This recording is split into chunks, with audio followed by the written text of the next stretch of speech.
We have breaking news from Capitol Hill. There are new documents. They come from House Democrats showing former President Donald Trump received nearly $8 million from 20 different foreign governments while he was in office. I want to bring in NBC News Capitol Hill correspondent Ryan Nobles. What more can you tell us, Ryan?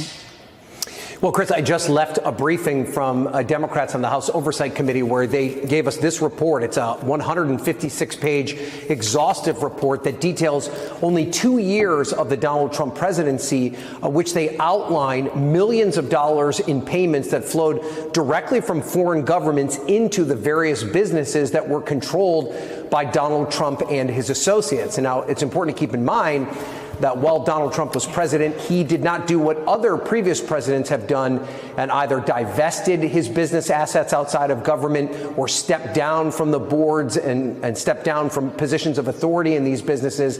Instead, he chose to remain involved in them. And even though his children did run these businesses, he was still directly involved or had knowledge of the day-to-day business activity that many of these different associated entities were doing while he was in office. And what this report outlines with a great deal of specificity are the types of payments that many of these foreign governments were making to his various businesses. And the number one country that over this 2-year period had participated or had patronized Trump-associated businesses was China, which, of course, Donald Trump has been a fierce critic of China, particularly China as it relates to Hunter Biden, the current president's son, and the impeachment investigation that is underway by oversight Republicans. And Saudi Arabia was another one of the countries of which had spent close to $1 million in patronizing Trump-associated businesses during this 2-year period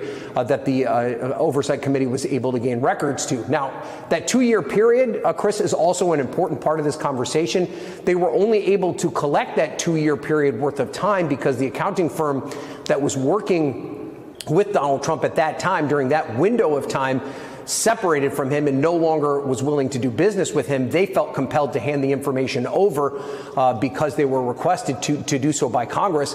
The rest of that period of time, House Republicans have not joined with House Democrats in compelling that information to be brought forward. And that was one of the things that we heard members of the House Democratic Oversight Committee be very critical of the chairman of the Oversight Committee, James Comer, for not allowing them to ask for these additional documents to get the full 4 years of the Trump presidency.